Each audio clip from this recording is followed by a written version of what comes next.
اعوذ باللہ من الشیطان الرجیم بسم اللہ الرحمن الرحیم۔ قمر اقبال صوفی آپ کی خدمت میں حاضر ہیں۔ آج موضوع خاصا کنٹروورشل ہے، لیکن چونکہ میں آپ کی نالج میں اضافے کے لیے باتیں کرتا رہتا ہوں، ویڈیوز بناتا رہتا ہوں، اس لیے وہ موضوع کیا ہے کہ پاکستانی اینکرز کی بڑی بڑی بیوقوفیاں اور جہالتیں۔ یہ میری ویڈیو 98% اینکرز پر فٹ بیٹھتی ہے، اکثر معاملات میں، کچھ معاملات میں شاید 95% پر ہے۔ مثلا ان میں سے جتنے بھی ہیں وہ پچھلے 50 سال دیکھ کر روتے رہتے ہیں اور پھر فیوچر کی بات کرتے ہیں کہ پچھلے 50 سال ہم نے یہ رنگ لگائے تو اگلے 50 سال بھی یہی ہوگا۔ اچھا، یہ نہیں دیکھتے کہ چین جو 2000 میں تھا، سن 2000 میں، اب کہاں پہنچ گیا، دنیا کی سپر پاور بن چکا ہے۔ یہ جو 5 مئی کو اس کی پریڈ تھی اس میں اعلان ہو گیا۔ یہ پہلا تھا۔ دوسرا کیا ہے کہ ہمارے اینکر جب ٹی وی دیکھتے تھے تو علاوہ 2% کے ہر ایک اینکر کہتا تھا ہمارے پاس $1 ٹریلین کی معدنیات ہیں۔ دیکھیں ہمارے پاس $1 ٹریلین، کتنا بڑا کتنا امیر ملک ہے۔ اب اس گوف کو یہ پتہ نہیں چلتا تھا کہ یہ جو ہے $15 ٹریلین کا جو کوئلہ موجود تھا، جو پچھلے 20 سالوں سے، بلکہ 2000 کا یہ اس کو بتایا جا چکا ہے، ڈیٹیکٹ ہو چکا ہے کہ اتنا ہے، تو اس کی کوئی بات نہیں کرتا تھا۔ کیا کوئلہ معدنیات نہیں ہے؟ میں نے اس وقت بھی 2010 سے $200 ٹریلین کی معدنیات کی بات کر رہا ہوں۔ 3 سال پہلے میں ویڈیو بھی اس پہ بنا چکا ہوں۔ تو اب پتہ چلا ہے کہ صرف $50 ٹریلین کی تو ہمارے پاس ریئر منرلز ہیں جو چترال اور سیرین وزیرستان میں ہیں۔ تو یہ ان کا دوسرا رنگ تھا اور یہ ان کی عقل کا آپ اندازہ لگائیں۔ تیسرا ہے کہ ہمارے 98% اینکر جو ہیں، شاید اس سے بھی زیادہ، مسلسل جمہوریت کا راگ الاپتے رہتے ہیں، جمہوریت کی تعریف میں، کہ یہاں پہ چلنے نہیں دی جا رہی۔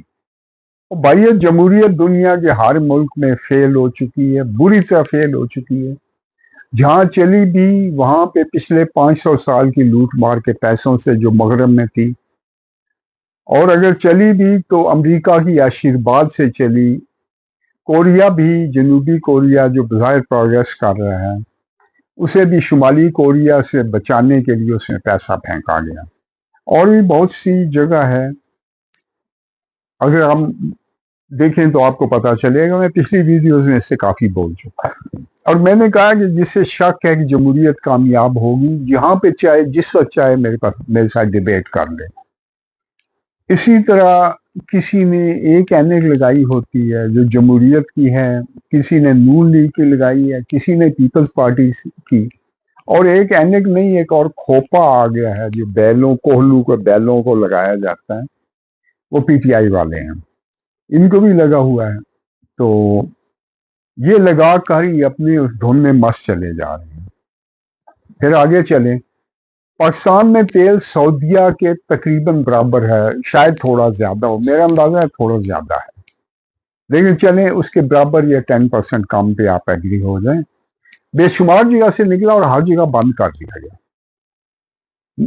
مثلاً چکوال میں کئی جگہ سے تیل نکلا، بعد میں ہمیں پتا چلا کہ جو ورک وہاں کام کرتے تھے ان کی ڈیوٹی تھی کہ ایک چھوٹا سا دھماکہ کرو اور کہو یہ فیزیبل نہیں ہے۔ اسی چکر میں دوبارہ پاکستان کا پیسہ بھی ضائع ہوتا رہا۔ وہ سب کمپنیاں ان کو شیل مافیا پیسے دیا کرتی تھی کہ تم نے پاکستان کا ٹائم ضائع کرنا ہے، یہ لو اپنا ہڈی اور اپنے سائڈ پہ ہو جاؤ۔ اور تیل نہ نکلنے کی ایک بہت بڑی وجہ یہ تھی کہ ہمارا جو ایران کے ساتھ پیکٹ تھا، وہ معاہدہ 2012 میں ختم ہوا۔ یہ اسکندر مرزا نے کیا تھا، پھر جناب علی حضرت بھٹو صاحب نے 16 سال اس کو ایکسٹینڈ کیا اپنے دور میں، اور بجائے 1996 میں ختم ہونے کے 2012 میں ہوا، پارشلی 2 سال بڑھا کے 2014 میں ختم کیا گیا۔ اب ہماری نالج کا یہ حال ہے کہ ہمیں اس وقت تک پتہ ہی نہیں چلا معاہدہ بھی ہے یا نہیں ہے، لیکن میرے جو دوست ہیں ایک جو اسٹاک ایکسچینج کے مشہور بروکر تھے لاہور کے، اور وکیل بھی ہیں ہائی کورٹ کے، گلفان خان شیروانی، ان کو 2008 کے قریب سنگاپور میں ایک اسرائیلی یہودی ملا جو بینکر تھا اور امریکہ میں جاتا رہا۔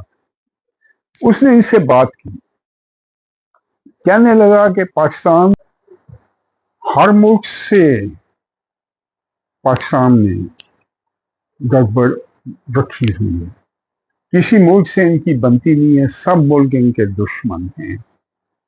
اس نے مثال دی، مثلا ہم سنگاپور میں بیٹھے ہیں، سنگاپور کی دبئی سے دشمنی ہے، دبئی کیونکہ دبئی نے ڈیمیج کیا سنگاپور کی شپ یارڈ کو، دبئی کی شپ یارڈ میں، تو آپ کا جو ہے جب گوادر چلے گا تو سنگاپور اور ڈیمیج ہوگی۔ تو ایکچولی اس وقت جو ریکارڈنگ مائن تھی اس کا ٹھیکہ بھی ایک سنگاپور کی کینیڈین کمپنی تھی اور ایک چلی کی تھی، انہوں نے لیا ہوا تھا۔ چلیں یہ سائڈ پہ چلے گی بات۔ دوسری بات ہے کہ آپ یہ جو آپ کی جو ہی گوادر پورٹ چلی، دبئی کا بٹھا بیٹھ جائے، اس لیے دبئی آپ کا دشمن ہے جو آپ کے پڑوس میں بیٹھا ہے، یہ بات بھی ٹھیک تھی۔ آگے چلیں، اس نے کہا آپ کے پڑوس میں ایران ہے جس سے آپ کی دشمنی ہے، وجہ اس نے کہا جی سعودیہ کے ساتھ آپ کی دوستی ہے اور اس وجہ سے دشمنی ہے۔ پھر اس نے کہا کہ آپ کا اس کے ساتھ ایک معاہدہ ہوا تھا، وہ معاہدہ تیل کا تھا جو 2012 میں ختم ہو رہا ہے، جس کے مطابق آپ تیل نہیں نکال سکتے تھے، ایران آپ کو تیل دیتا تھا، اس کے بعد بھی آپ کی ٹینشن ان سے بڑھے گی۔ آپ اندازہ کریں کہ اسے وہاں بیٹھ کر پتا تھا اور ہمارے شاید ہی کسی اینکر کو پتا ہو اس معاہدے کا۔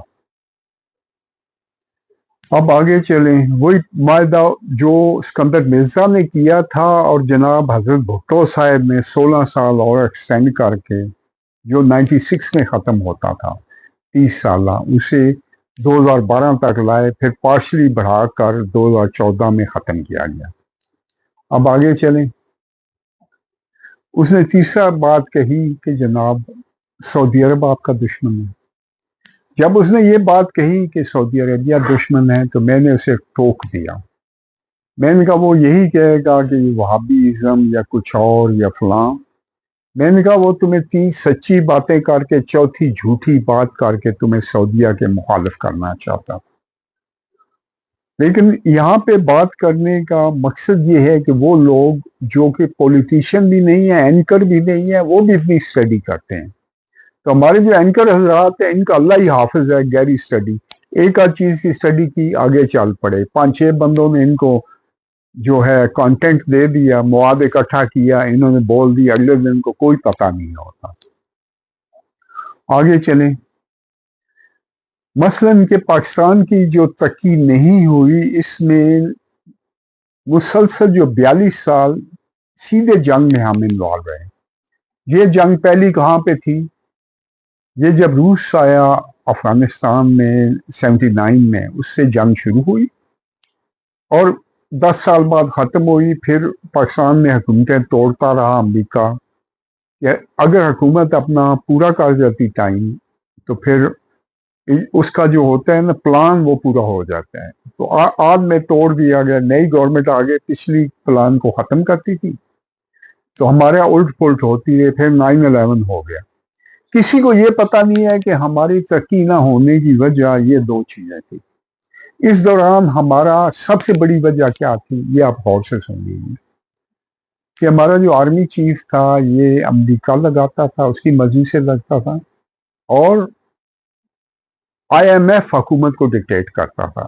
IMF کیا کام کرتا ہے، کیا نیک کام کرتا ہے، میں صرف 2 مثالیں دوں گا، کہ مثلا ایک بینک ہوتا ہے جسے DFI کہتے ہیں، یہ ہے ڈیولپمنٹ فائنینشیل انسٹیٹیوشنز، اس بینک کا کام ہے کہ یہ مشینری پر قرضہ دیتے ہیں. دیکھیں دو قسم کے بینک ہوتے ہیں. ایک اگر کسی کارخانے میں کپاس پڑی ہو، اگر 20 کروڑ کپاس ہے تو بینک اسے 20 کروڑ قرضہ دیتا ہے کہ آپ لوگ بیچ کر مجھے پیسے واپس دیں، اپنے پیسے بھی کمائیں. لیکن یہ مشینری پہ لون نہیں دے سکتا، اسے ایکسپیرینس نہیں ہوتا.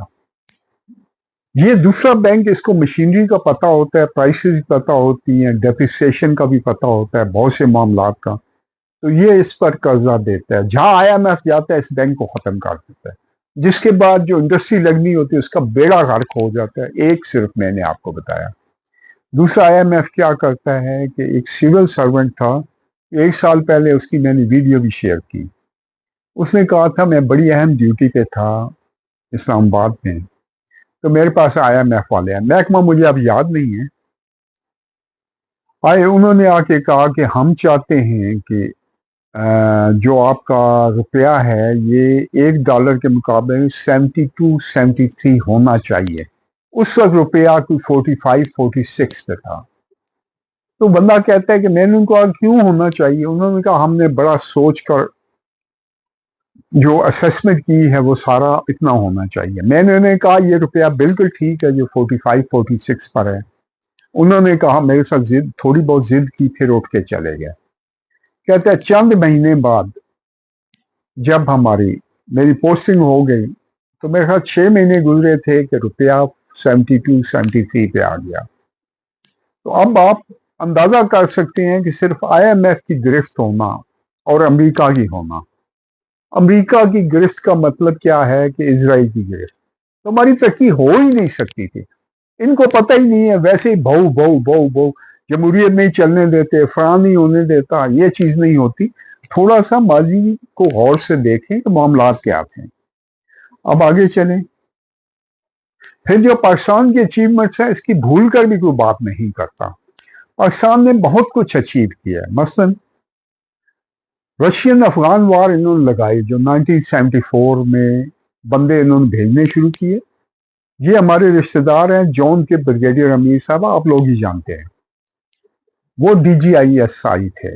انہوں نے اس وقت بندے بھیجنے شروع کیے تھے ان کے زیر کمان، اور ان بندوں کے پروف ہمیں ہالینڈ سے بھی ملے کہ جو بندے ہمیں 80 میں مجھے ملے کہ بندے جا رہے تھے ادھر اور افغانستان ڈر گیا.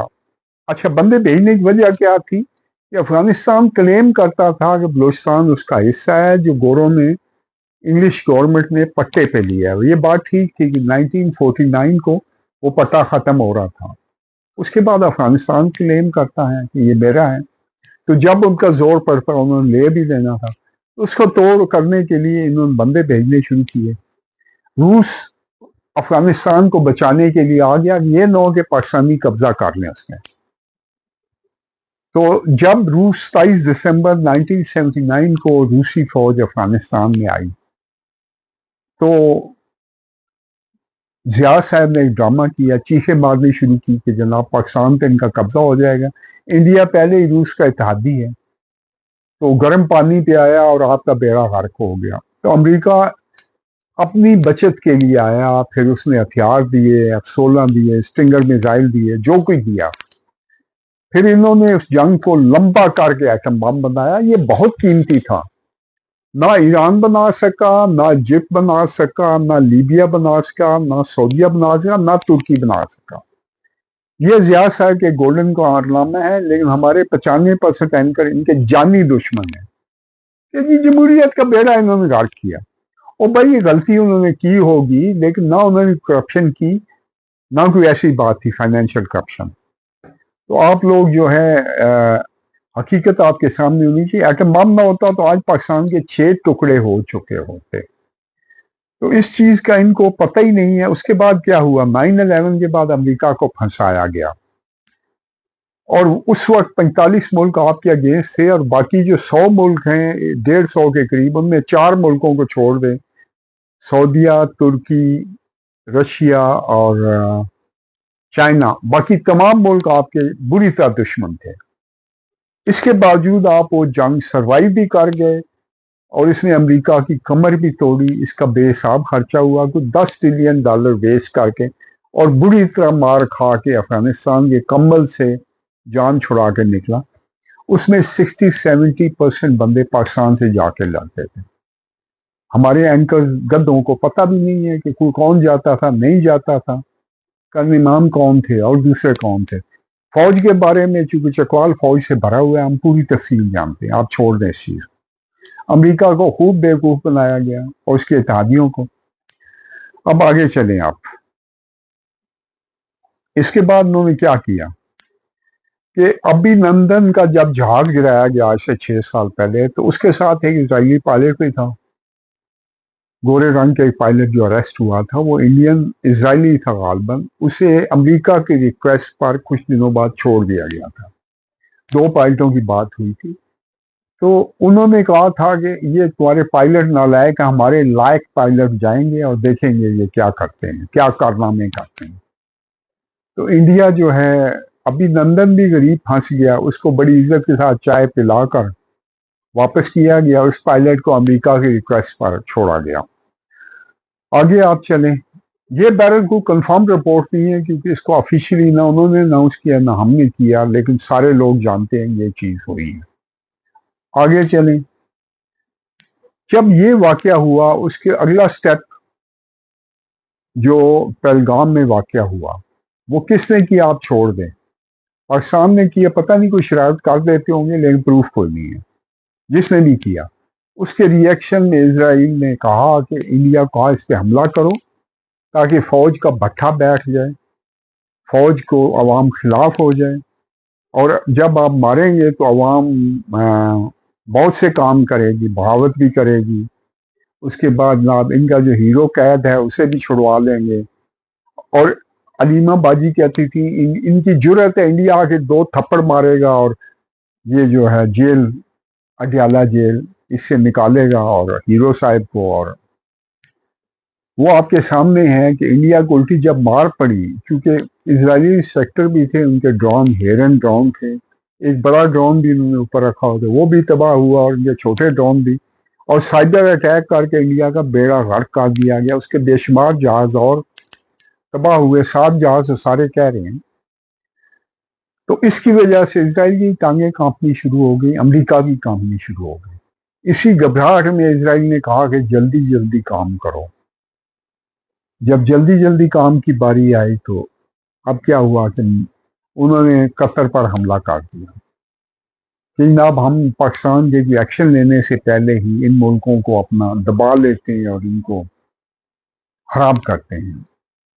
اس کا نتیجہ کیا ہوا کہ عربوں نے پاکستان سے کانٹیکٹ کر لیا۔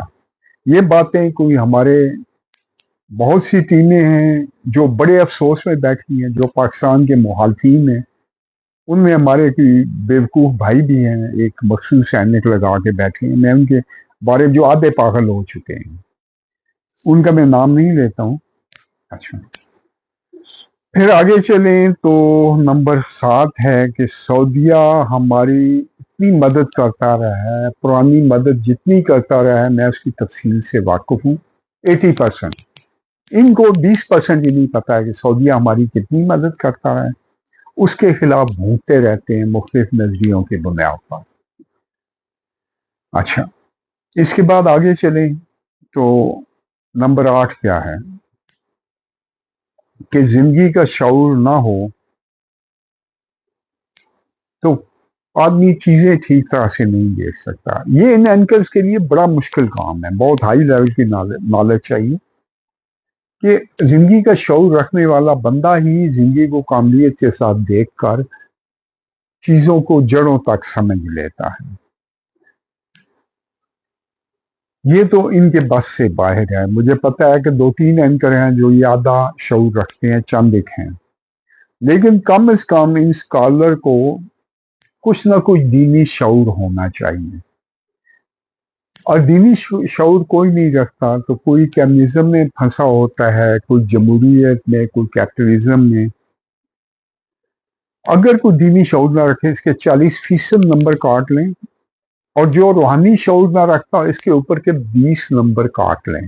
جو ہمارا بڑا سے بڑا اسکالر ہے جو روحانیت کا شعور نہیں رکھتا، جو زندہ بندے کی روحانیت اس کا شعور نہیں رکھتا، تو وہ 20% نمبر آپ نے کاٹنے ہیں۔ اور کیونکہ ان لوگوں کو نظریے کی عظیم الشان طاقت کا پتہ ہی نہیں ہوتا جو دینی شعور نہ رکھے، کیونکہ تمام نظریے فیل ہو چکے ہیں۔ نظریہ اسلام ہے جو تمام نظریوں کا مجموعہ ہے، اس میں معاشی بھی ہے، اس میں جنگی بھی ہے، اس میں آپ کہیں تو اس میں صحت کا نظریہ بھی ہے، اس میں آپ کے اللہ آپ کا بھلا کرے روحانی نظریے بھی ہیں، اس میں یعنی ہر قسم کے نظریوں کا مجموعہ، اور کوئی ایک نظریہ بھی غلط نہیں۔ باقی جتنے نظریہ ہے سب چیلنج ہو گئے۔ آئنسٹائن نے اپنا نظریہ دیا، اس کے شاگردوں نے فیل کر دیا۔ کیمنزم آیا، وہ فیل ہو گیا۔ تمام آئیڈیالوجیز فیل ہو گئی جو انسانوں کو خاص طور پہ اکٹھا کرنا۔ اسلام مکمل ہے، لیکن جو اس کا شعور نہیں رکھتا اسے میں کیا کہوں؟ کیا وہ دانشور ہے؟ یا اس پہ اگر خرابی ہے تو آپ بات کریں اس سے۔ اچھا، اب اس کے بعد ایک 10ویں ہے کہ عوام کی حالت کو بہتر بنانا ضروری ہے، جس پر ابھی تک کوئی خاص توجہ نہیں دی گئی۔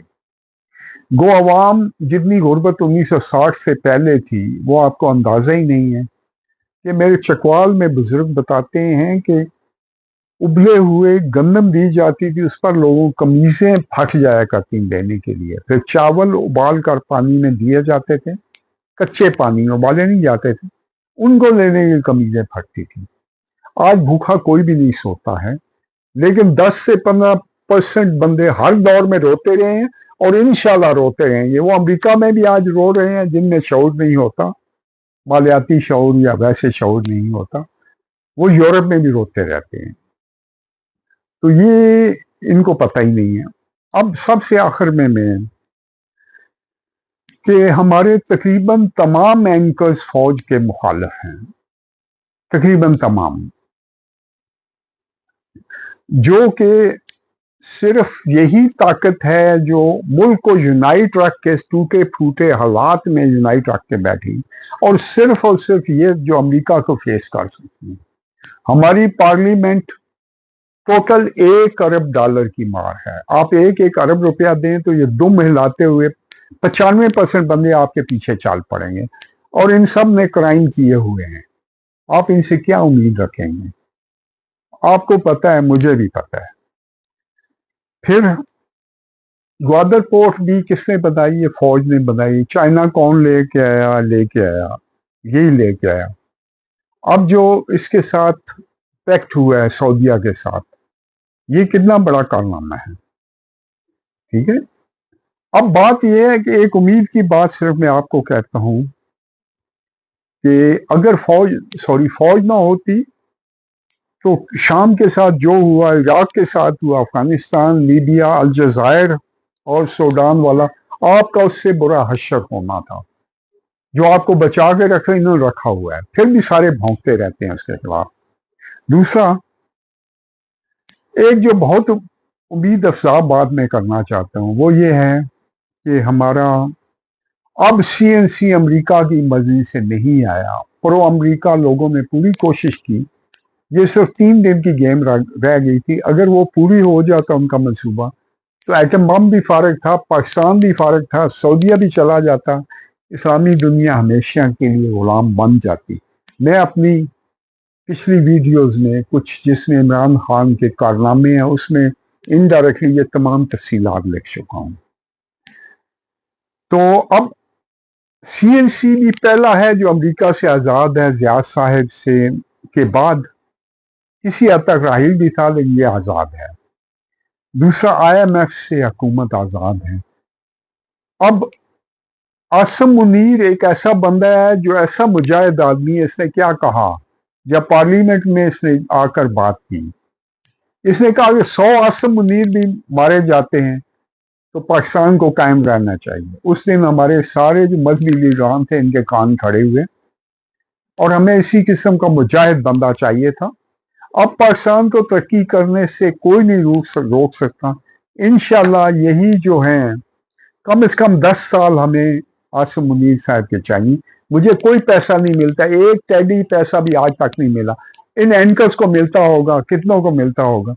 میں صرف پاکستان اسلام کی بات کر رہا ہوں۔ مجھے پتہ ہے کہ ہماری ڈیموکریسی جو ہے، امریکہ انگلی نیچے کرتا ہے تو ڈیموکریسی فارغ ہو جاتی ہے۔ اپوزیشن ہر وقت اسی کے گھٹنوں کے ساتھ بیٹھی ہوتی ہے اور گورنمنٹ ان کے پاؤں میں بیٹھی ہوتی ہے. امریکہ کے پاؤں میں بیٹھنے کا مطلب کیا ہے؟ اسرائیل کے پاؤں میں بیٹھنا. ہم اس جنگل سے باہر آ کر ترقی کریں گے. فوج ہمیں چائنیز گروپ میں لے آئیے. اس کی خرابیاں بہت کم ہیں. انشاءاللہ اگلے 2-3 سالوں میں آپ بڑی عجیب و غریب قسم کی تبدیلیاں دیکھیں گے. تو آپ کا بہت بہت شکریہ میری اس فضول باتوں کو سننے کا. آگے بھیجیں لوگوں کو پلیز. Thank you.